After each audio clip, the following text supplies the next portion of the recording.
З'явілася інфармацыя наконт прычыны смерці міністра транспарту і камунікацыі Алексея Аўраменкі. Аб'яднанне «Байпол» са спасылкаю на удзельнікаў плану перамога заявіла, што чыноўнік учыніў самагубства. Паводле выдання «Наша Ніва» цела былога міністра знайшлі сваякі ў гаражы на лецішчы. Чаму 46-гадовы мужчына пайшоў на такі крок, невядома. Развітанне з раптоўна памерлым адбылося ў сталічным доме культуры і спорту чыгуначнікаў. Сярод тых, хто прыехаў на цырымонію, кіраўнік Саўміну Раман Галоўченка, ягоныя намеснікі Ігар Петрышченка ды Леанід Заяц, старшыня Савету Рэспублікі Наталля Качанова. А вось Лукашенка абмежаваўся вянком. Гэта ўжо другое паведамленне пра суіцыд сярод лукашэнкаўскіх міністраў за апошні час. Раней была інфармацыя, што кіраўнік МЗС Уладзімір Макей таксама пайшоў з жыцця са сваёй волі. І ўжо цяпер у нашай студыі палітолог, а таксама былы супрацоўнік адміністрацыі Лукашэнкі, спадар Анатоль Котаў. Вітаю. Добрый вечер. Спадар Анатоль, вы былі асабіста знаёмыя з гэтым міністрам? Так, я быў знаёмы, таму што ён міністрам з'яўляецца бадайжа з 19-го года, то бок мы перасекались, калі у Менску рыхтаваліся другія еўрапейскія гульні, таму што транспарт гэта было адно таксама з пытанняў, якое трэба было вырашаць. Ці гэтая справа, пра якую мы гаворым, для вас выглядае дзіўна? Насамрэч не, і шчыра кажучы, што адзінае можна сказаць пра прычыну смерці, што ён не пайшоў з жыцця з натуральных прычын. І крыніца, якая гэта пацвердзіла сёння, гэта сам Лукашенко. Таму што калі была вось гэтая прэс-канферэнцыя 3,5 гадзіны, ён 2 разы паўтарыў... Загінуў, так. Таксама на пытанне журналіста The New York Times пра ядравую зброю Лукашенко сказаў, што перасоўванне ядравай зброі не звязана са смерцю міністра транспарту. Хаця пра гэта ніхто не пытаў. Пра гэта ніхто не пытаў, чамусьці у яго там гэта неяк звязалася, мабыць, на нейкім тэлеграм-канале і ў абзоры, які ён атрымлівае штораніцы на свой стол, было дзесьці напісана, што, мабыць, гэта звязана з тым, што вось ядравая зброя, яна была дастаўлена ці не дастаўлена чыгуначным транспартам, і таму чамусьці міністр транспарту вырашыў учыніць самагубства. 46 гадоў, Уладзіміру Макею было 64, таксама не так і шмат. І тады гаворкі таксама ішлі пра тое, што ці ён сам учыніў гэта, ці, магчыма, яму дапамаглі сысці. Гэтыя суіцыды, яны ўкладаюцца ў адзін ланцуг? Па-першае, я не буду казаць, што гэта не суіцыды, але не смерці з натуральных прычын. Таму што, на жаль, вось так сцвярджаць, не маючы там пэўных пацверджанняў, я б не стаў. Але трэба разумець, што ўсе лукашэнкаўскія чыноўнікі, я не тое кажу, што мне іх шкада, яны штодня, і вось фактычна з 20-го года там працуюць не проста ў стрэсе, а ў нейкім такім звышнапружаным становішчы. І, канешне, кожны там, гэта асобая парода людзей, яны нейкім чынам прызвычаюцца не рэагаваць на там штодзённыя вывалачкі ад Лукашэнкі ці ад прэм'ера ці ад калегу, там нейкія падставы, там інтрыгі ў кулуярах і вось гэтыя ўсе рэчы, але ўсё роўна гэта ўсё адбіваецца на здароўі і на псіхічным стане. І вось не дзіва, што там ці здароўе, ці псіхіка не вытрымліваюць, бо на чалавека немагчыма ціснуць увесь час, яго можна зламаць. Тое, што яны там працуюць і застаюцца вось у гэтым усім, не маючы, насамрэч, нейкіх такіх вельмі каштоўных плюшак ад гэтай працы, гэта іх выбар, свядомы выбар працаваць ні за што ў стрэсе яшчэ супраць свайго народу. Вы цудоўна гэта ведаеце, бо самі працавалі ў гэтай самай адміністрацыі і бачылі на ўласныя вочы, як гэта ўсё адбываецца, і таксама ведаеце пра гэтыя бонусы, не бонусы.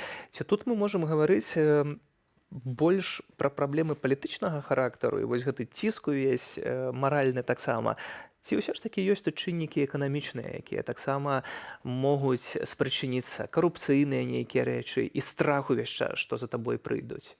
Ну, на маю думку, вось гэта не той матыватар, каб нейкім чынам абарваць жыццё, што за табой прыйдуць. Усе лукашэнкаўскія чыноўнікі ведаюць, што штодня за імі могуць прыйсці. І зараз гэта, ну, вось там практыка проста укараняецца, ну, вельмі добра. Там вельмі цяжка нават будзе знайсці чалавека на больш-менш сур'ёзнай пасадзе, у якога не было б за сабой крымінальнай справы хаця б прыпыненай, бо гэта адзін з спосабаў, які фактычна застаўся ў руках у Лукашэнкі, як трымаць лаяльнасць. Это тэчкі лаяльнасці? Так, гэта тэчкі лаяльнасці, якія, ну, не дазваляюць людзям сысці з сістэмы, бо сыход ён будзе азначаць там турму і, на жаль, для іх, ну, гэта будзе з большасці заслужана, таму што, ну, карупцыя, яна гэта таксама неад'емная частка працы. Ну, зараз, прынамсі, я не ўяўляю сабе, што хтосьці там яшчэ застаўся чысты. Шмат расследаванняў робяць беларускія журналісты, і амаль пра кожнага высокага чыноўніка ёсць нешта такое, што Лукашенко проста трымае ось дзесьці ў сябе на стале, каб у пэўны час выкарыстаць. Калі вы былі ўнутры гэтай сістэмы, было таксама ўнутры такое разуменне, і ці вы гэта абмяркоўвалі ўвогуле з калегамі, ці гэта было не да абмеркавання, бо хтосьці выдасць?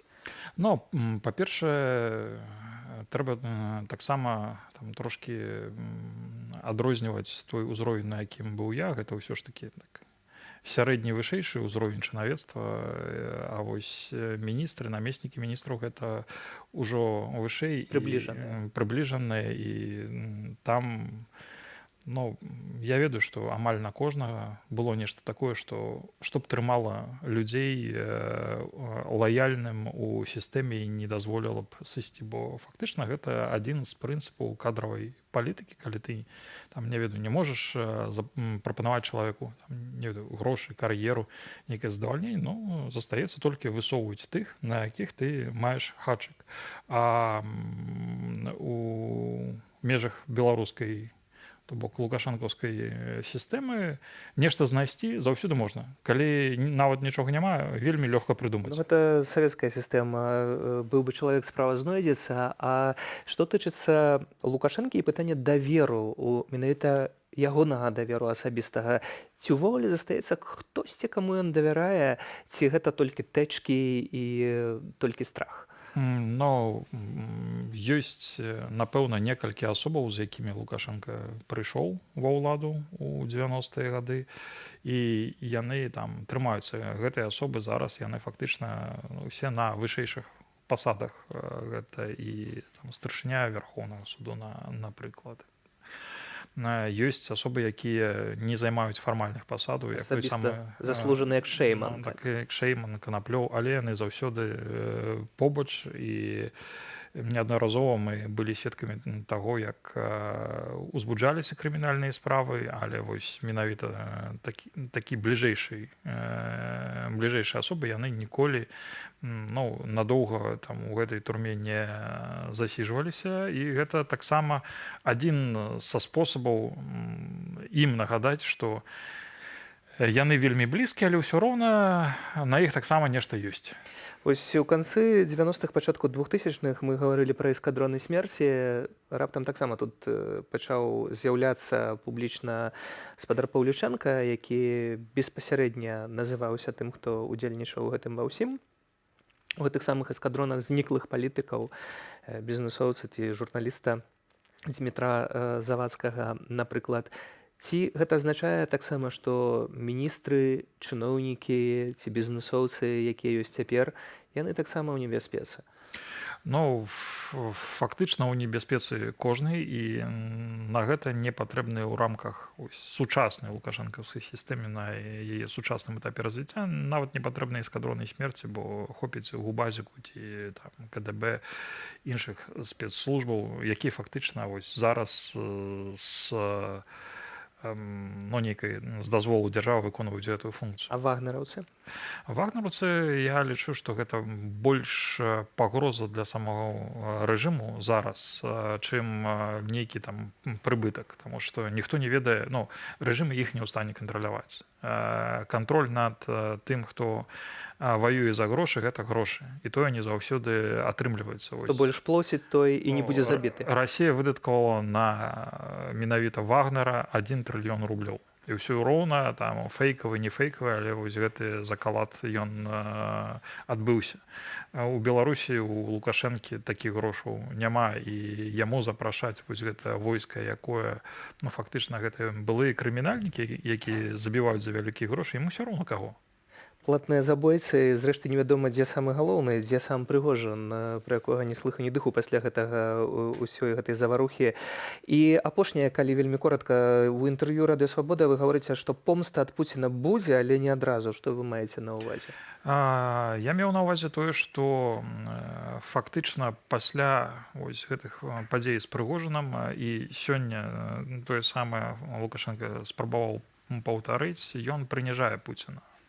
Што ён фактычна, ну, быў не ў стане вырашыць сітуацыю. Мабыць, гэта і праўда, але, ну, пра гэта казаць таму, хто называе сябе там бліжэйшым паплечнікам, хаўруснікам, казаць, што фактычна вось менавіта ён выратаваў Расію у сэнсе як пуцінскі рэжым, ён выратаваў Пуціна, гэта вельмі абразліва для спадара Крамля, і ён знойдзе час і спосаб, каб адпомсціць.